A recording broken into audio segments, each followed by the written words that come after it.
Swastiastu, selamat pagi. Om Swastiastu, selamat pagi. Baik, di pagi hari ini luar biasa banget. Saya Dr. Iga saat ini ditemani oleh Bapak Putu Agus Suratnyana. Siapa yang tidak kenal beliau? Beliau adalah Bapak Bupati Buleleng.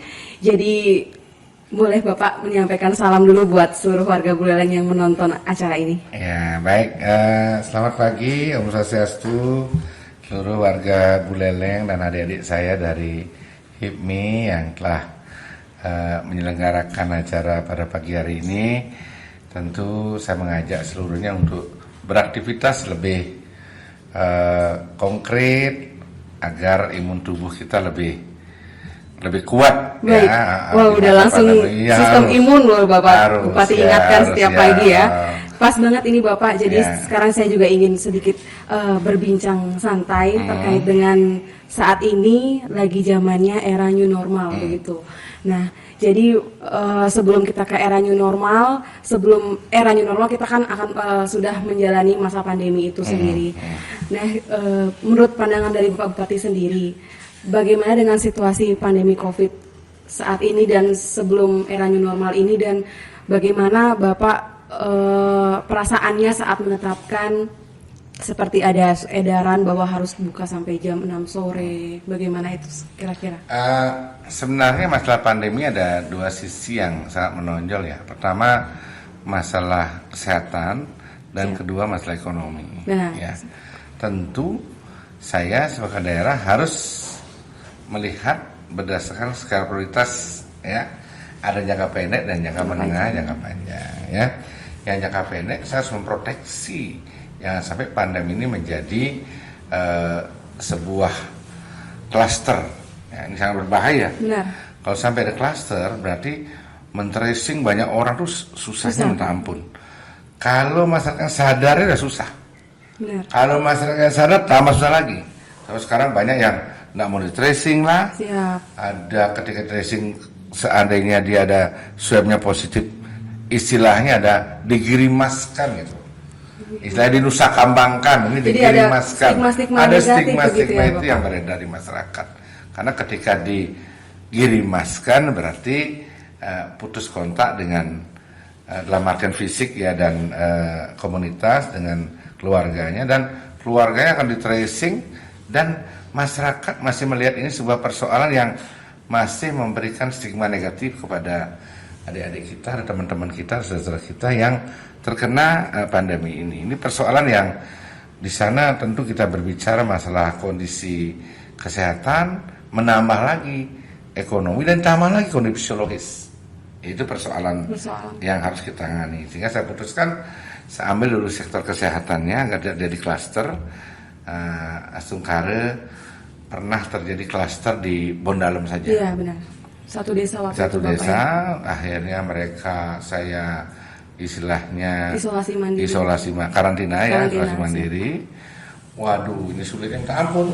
Nah iya Bapak. Ada perlawanan dari beberapa masyarakat yang sudah pernah, yang swab pertama, swab kedua, swab ketiga mulai mereka nggak senang karena mereka setiap positif harus diisolasi lagi. Ini persoalan-persoalan yang mereka akhirnya saya mencoba menyadarkan, memberikan pemahaman bersama-sama Astungkare lewat skalanya kita lakukan tracing. Ini skala sampai saya belum bayar loh, saya kawal di Bondalem 6 guling kalau bisa hilang ini COVID-nya di Bondalem. Jadi ini syukur-syukur desa adat dan kepala desanya proaktif juga yang membantu kita. Nah, dan dinas kesehatan saya juga, puskesmas semua proaktif. Walaupun di tengah kesimpang siuran terhadap kebingungan ini Bapak, COVID ini apa dari mana sih menularnya? Iya benar sekali sampai sekarang. Iya, seperti itu. Jadi makanya itu ditetapkan dibatasi dulu aktivitasnya. Kemudian adik-adik kita yang pulang PMI, pertama dulu kita bawa ke Buleleng, kita karantina Buleleng, kita swab di Buleleng, persoalan juga. Yang menyebut seperti sekarang dari Seririt, dari pegawai camat Seririt ikut menularkan akhirnya ke keluarganya. Akhirnya strategi ulang lagi, kita taruh di Denpasar. Swabnya 2 kali positif baru pulang. Nah, ini PMI menyambut dengan baik. Saya rasa penanganan adik-adik PMI di Buleleng paling komprehensif ya. Karena kita proaktif betul dengan adik-adik kita. Karena saya berpikiran begini, dulu ketika bicara PMI selalu dibanggakan, ini membawa devisa lah, tanggung keluarga lah. Tapi kenapa mereka pulang pada persoalan begini mereka diasingkan atau tidak diperhatikan? Itu pemikiran gitu, saya, sehingga saya membuat strategi yang manusiawi, terkontrol, dan akurat untuk tidak menularkan. Gitu. Luar biasa sekali, makanya Astungkara sekarang Buleleng sudah masuk zona hijau sepertinya ya Bapak kita sebenarnya kalau hari ini sudah bisa 9 ya, masih dirawat. Itu pun karena ada penambahan karena ada, maaf ini, saudara kita dari zona merah pulang ke Buleleng. Itu bawa 4 seketika karena keluarganya semua kena. Nah, ini persoalan. Makanya kalau lihat yang terpenting bagi saya adalah klasternya nggak ada. Makanya Buleleng itu sampai terus terang aja sampai kepala dinasnya tiap hari nyemprotin disinfektan. Siap. Iya, saya dapat lihat itu. Iya. Kalau misalnya kita bicara masalah jumlah, harusnya Buleleng apa aja paling banyak?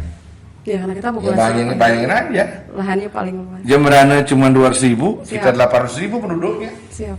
Dan lahan secara geografis letaknya jauh-jauh, ya, topografinya sulit. Jadi apapun sudah pendidikan susah Buleleng memang, karena banyak yang maaf ya, yang ngubu jauh mau ke sekolah dia daripada ke sekolah 5 kilo lebih ngarit. Ini putus sekolah, akhirnya saya tercantum siswa putus sekolah banyak di Buleleng ya, karena persoalan geografis. Maka dalam saya pembangunan saya dulu itu pertama kali yang saya lakukan adalah membangun infrastruktur pedesaan untuk bisa lebih mudah menjangkaunya nanti dalam sisi aksesibilitas. Siap. Lalu kalau begitu sekarang kan sudah masuk era new normal, ini per tanggal 9 Juli sudah ditetapkan jam kerja tutup bukanya sektor-sektor ekonomi ini mulai lebih lama, yaitu sampai jam 11 malam nih Bapak. Nah itu dari sekian banyaknya sektor, apakah sudah semua itu efektif berlaku atau ada mungkin kayak syarat atau protokol yang harus dilakukan setiap usaha, karena kebetulan kita wirausaha muda kan ingin tahu itu biar kita bisa tetap bergerak. Begini, Buleleng kalau kita lihat struktur ekonominya ya lebih banyak hidup dari pertanian. Ya. Dalam masa pandemi ini, walaupun harganya tidak terlalu mahal, sedang ada musim ngalap cengkeh. Jadi secara jumlah tenaga kerja kita terserap di ngalap cengkeh lah, ngepek cengkeh, masih bergerak ini Buleleng.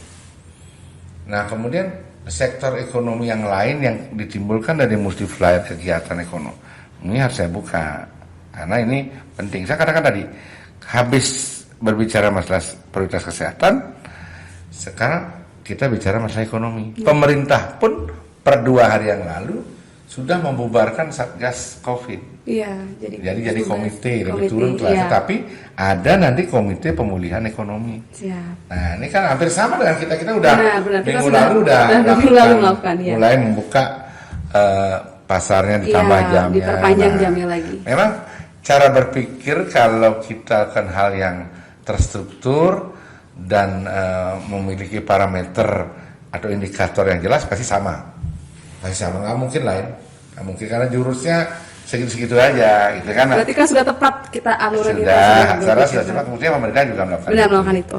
Nah cuman kalau kita lihat lonjakan daripada pertumbuhan ekonomi ini belum, artinya kita berada pada titik yang paling bawah pada sisi ekonomi kita, karena kita mengandalkan apa yang ada di daerah kita sendiri. Nah, beda dengan kalau kita dipengaruhi oleh sektor pariwisata. Ini kan banyak dana-dana dari luar yang masuk ke Bali, menggerakkan secara kualitas ekonomi, ya. Jadi dagang berkembang lebih besar, toko buka, mal buka. Nah, ada beberapa akibat peraturan atau protokol COVID ini yang belum bisa dibuka, seperti spa misalnya pijat, apalagi yang bersentuhan yang sifatnya physical distancing. Ini persoalan. Dan di Bali, kalau kita lihat regional Bali, belum merata penyembuhannya, sehingga masih terbatas juga kita. Nah, makanya saya saya berpikir lama, saya membuat bagaimana mendorong masyarakat saya untuk bertani, harus menciptakan pasarnya. Pasarnya saya buat sembahyang pakai buah lokal. Iya. Nah, bentar saya akan undang berdesa adat seluruhnya bertahap untuk lunas secara berdesa agar apapun kegiatan desa memakai buah lokal. Sehingga terserap. Kalau sudah terserap, baru kita bicara kualitas daripada buah, sehingga bukan hanya sembahyang, bisa pasar untuk dimakan. Pasar ini coba kita garap, saya rasa akan bergerak ekonomi utamanya di pedesaannya. Siap. Ya. Oh, jadi kalau untuk usaha-usaha yang kuliner atau usaha usaha kita kan kebanyakan bergerak di bidang ada yang kuliner itu tetap masih bisa buka. Itu kan bagian dari multiplier. Jadi kan kalau dia bahannya pertanian laku, dia akan belanja. Nah, itu. Nanti kita akan bikin lebih punya spesifikasi khusus lagi. Pasar Banyumasri secara building cukup representatif. Ya, sangat representatif. Tapi nanti saya akan buat instruksi di Pasar Banyumasri tidak boleh menjual buah-buahan import. Semua buah-buahan lokal. Untuk menaikkan tadi serapan tadi buah lokal. Saya akan kerjasama dengan petani muda, teman-teman petani muda yang otomatis orang-orang hikmi juga semua, agar ngumpulin pengepul sekali rapat di sini. Selama ini kan selalu kita bicara masalah elektabilitas, ya. Rata-rata pemimpin selalu bisa elektabilitas. Yang diundang desa adat, Pak Desa. Sekarang saya akan undang pengepul buah. Agar benar-benar bisa memisahkan secara kualitas KW1, KW2, KW3. Yang masuk pasar Banyumasri KW1. Harganya lain. Saya akan berusaha mencari model penjaminan harganya. Oh iya, penjaminan mutu dari buah yang sendiri ya Pak. Sebenarnya Pergub 99 dulu Pak Gubernur sudah membuat pergubnya agar serapan buah lokal ini bisa diserap di hotel-hotel berbintang. Tapi sampai saat ini belum jalan ya, mungkin karena corona dan lain sebagainya. Nah, kalau ini terserap dengan baik, saya rasa Buleleng itu sudah secara, kalau kita bicara PDRB loh ya, gini rasionya kecil sekali karena merata pertumbuhannya. Kalaupun di Denpasar PDRB-nya besar, tapi yang memiliki kan orang luar. Yang menghasilkan orang Jakarta, punya hotel, uangnya tarik Jakarta, ya gitu. Paling orang-orang kita jadi pegawai hotel juga. Ya, sampai di sana aja kartunya nggak ada. Saya paling hebat ngontrakin tanah untuk dibangun hotel. Itu udah orang yang cukup kuat imannya. Ya nggak kuat aja jual. Akhirnya jatuh ke tanah. Iya, gitu ya. Jadi luar biasa. Kemampuan pelatihan untuk penguatan entrepreneurship dan peningkatan kapabilitasnya kita masih rendah sekali. Mungkin ini karakter juga orang Bali ya, dengan dan awak bisa kayak gitu, mana itu harus mulai boleh ilmu itu dipakai, tapi kita harus juga kadang-kadang belajar berdebat pada sisi kapabilitas dan kemampuan. Kita malu, sombong sekali orang itu. Nggak usah takut dibilang sombong, tapi bukan berdebat pada sisi misalnya memperlihatkan dana, bukan, tapi berdebat pada sisi kemampuan, kapabilitas, dan kalau bisa akselerasi terhadap pertumbuhan bisnisnya. Ini kan karena malu, ketika bisnis tumbuh dengan baik, tambah malu, sombong dibilang, nanti awas, malah kan ada yang mengancam, awas ya, sekarang hebat, nanti suatu saat kamu jatuh. Nah, ini kan bahasa-bahasa di masyarakat yang harus didegradasi. Istilah kamu gilanya harus sombong kita. Sombong pada sisi kemampuan membagi ilmu kita, mencari format-format yang bisa kita tularkan pada sisi akselerasi kemampuan berusaha, ya. Baik, lalu dengan adanya era new normal ini kan tentu saja tadi 1 jam tutup bukanya akan lebih panjang. Lalu mungkin apakah mungkin ada nanti akan membludak lagi ya kasusnya Bapak? Karena kan mungkin kita jadi sekarang agak mulai turun nih waspadanya, mulai kita bisa beraktivitas walaupun seperti sektor pendidikan belum dibuka ya Bapak, tapi kan setidaknya sektor ekonomi usaha-usaha warung-warung banyak yang buka. Nah, kira-kira kiat pemerintah nih untuk mengatasi atau mencegah pembludakan kasus itu agar era new normal ini beneran bisa terlaksana dengan baik sehingga ekonomi Singaraja lebih naik lagi gitu. Di Buleleng ya ada istilah namanya moboye. Siap. Jadi setiap gerakan atau tindakan harus ada jurisprudensi, harus ada contoh. Ya. Saya buat Teje Bondalam dulu karantina. Desa di sekitar yang Teje Kule, Madenan, Jula semua pakai masker. Akhirnya. Ada perarem akhirnya, perarem desa. Perarem desa itu saya implementasikan seluruh desa di Buleleng. Sekarang seluruh desa di Bali. Itu asal dari Buleleng. Awalnya kan Buleleng itu. Iya, Buleleng. Karena kita paksakan mereka untuk memakai masker. Sekarang sudah dipatenkan ada namanya protokol COVID. Ya, sekarang sampai di mana kedisiplinan masyarakat kita. Benar, harus sadar diri sendiri. Harus kan, itu. Ya? Benar. Harus masalah COVID, protokol COVID harus dilakukan dengan baik. Jadi sehingga kalau kita terus takut dengan pandemi ini, akhirnya nanti seperti tikus mati di lumbung nanti. Itu ya. Jadi ini persoalan kita harus kita selesaikan. Nah, saya bilang sama pemerintah adat sampai pemerintah daerah bikin masker tambahan sekarang ratusan ribu sampai 200.000 ya bikin masker lagi. Jadi untuk kita bagikan ke desa untuk selalu pakai masker. Nah, mudah-mudahan ini bisa berjalan. Tapi yang kita pantau pada sisi yang lebih detail adalah klaster tadi. Terus kita terus amati terus yang hari teropong di mana ada pertambahan COVID, klasternya selalu kita lihat. Berarti langsung kita mencari cakupannya dia kemana aja, kontak-kontaknya gitu ya Bapak ya? Contoh di Selat, ya, Selat ada yang meninggal. Ini dua perdebatan, ada perdebatan. Hasil swabnya positif. Nah, terus di keluarganya dia memang anaknya ini ada sakit-sakitan juga, udah pernah di rumah sakit. Akhirnya perdebatan. Sudah ada fakta medis ini swab diikuti, ada perdebatan. Udah dilakukan di luar protap COVID, akhirnya terpaksa kita tracing, syukur-syukur negatif semua. Wah, luar biasa. Ya, ini hal-hal seperti inilah yang harus kita klaster itu berarti sebagai antisipasi ya Bapak ya. Baik, jadi harusnya semua nanti teman-teman yang menyaksikan ini kita harus sama-sama mendukung nih pemerintah.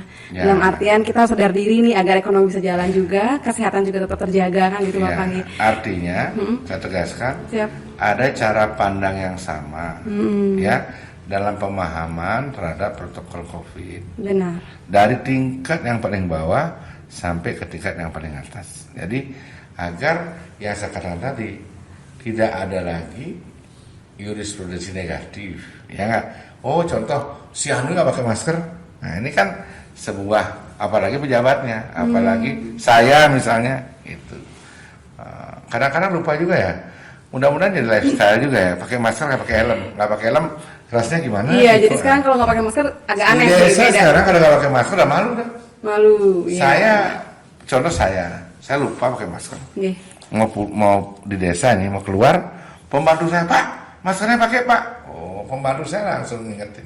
Artinya sudah ada keterikatan penggunaan masker itu sendiri. Ya, jadi seperti nanti masker akan jadi trending, jadi budaya kita juga untuk menjaga diri. Iya, bisa jadi lifestyle juga ya dengan berapa model. Ada yang masker dibuat isi kumis lah, ada yang buat isi. Lama-lama maskernya bisa isi berlian kali ya. Ya kayak mungkin yang dipakai sama artis gitu ya Pak ya, ada mote-mote segala macam. Baik, jadi sekarang dari kan era new normal tadi sudah lumayan banyak nih kita bahas dari macam-macam sektor sampai ke pertanian sampai juga dengan pariwisata. Nah, sedikit kata atau mungkin kata terakhir yang ibaratnya kayak harapan Bapak terbesar untuk masyarakat Buleleng di era new normal ini gimana? Jadi biar kita ini terutama dari sisi pengusaha semakin semangat lagi untuk membantu pemerintah juga untuk meningkatkan ekonomi. Mungkin bisa ada dua patah kata untuk. Ya, pertama saya tidak pesimis ya, tapi tumben sebenarnya saya juga pengusaha ya. Saya belum bisa menebak proyeksi, karena kalau saya bicara pasti ngomong proyeksi. Terbiasa saya hidup begitu. Kalau dulu kita bikin proyeksi, kita tarik feedback ke belakang berapa tahun, kita hitung pertumbuhannya, kita bisa rumuskan proyeksinya, kan gitu ya. Sekarang udah nggak bisa, karena database saya proyeksi udah nggak jelas. Nah sekarang yang terpenting adalah kerja keras. Ya, kerja keras. buka, hitung dengan baik ya, secukupnya. Dan teman-teman maaf yang kuliner misalnya, jual kuliner yang bisa disimpan, ditahan lebih lama. Jangan buat kuliner yang cepat rusak ya, biar nggak nanti gara-gara itu bisa masalah kalau kuliner misalnya. Kemudian untuk pengusaha-pengusaha yang lain seperti properti, kalau memang ini belum bisa berkembang karena ini kan macam-macam sektor ini tergantung. Ada bank yang belum mau buka kreditnya. Ini yang persoalan. Iya, banyak yang debitur itu tidak diterima. Yang tidak bisa, artinya makanya saya bilang rumusnya nggak ketemu saya. Karena bank beruang. Jadi data dari sebuah pertumbuhan itu untuk kita bisa menghitung nggak ada. Indikatornya masih zero. Belum ada standarnya gitu ya Pak ya, bisa kita menetapkan. Indikator zero, makanya udahlah kita kerja keras aja. Apa yang bisa kita lihat di pasar, misalnya peternakan masih bisa jalan, atau bisa gabung-gabung teman yang punya peternakan, bisa yang masih punya sisa dana, bisa menambah volume, gabung sektor peternakan, sektor-sektor yang bisa itu misalnya. Multi sektor jadi gitu Pak ya. Harus gabung-gabung gitu. Kalau mau sendiri nggak bisa. Yang properti udah nggak bisa apain. Siapa tahu masih ada sisa uang, gabung ke mana gitu. Bisa. Terus itu. Baik, jadi utamanya nih buat teman-teman sekarang wirausaha muda atau yang mau lagi usaha, kita harus kerja keras dan harus berpikir ke depannya kita bisa matching apa nih sama teman-teman sekalian. Jadi biar kita sama-sama bisa jalan walaupun sedikit tapi pasti gitu ya Bapak ya. Wah, luar biasa banget pagi ini kita udah dapat ilmu yang luar biasa dari Bapak-bapak Bupati juga terkait dengan era new normal dan sedikit tentang usaha juga. Baik, itu aja sih Bapak untuk bahasan pagi ini untuk era new normal. Terima kasih semuanya Bapak. Terima kasih atas waktunya Inggi. Baik, sampai jumpa lagi teman-teman di acara HIPMI TV selanjutnya. Bye.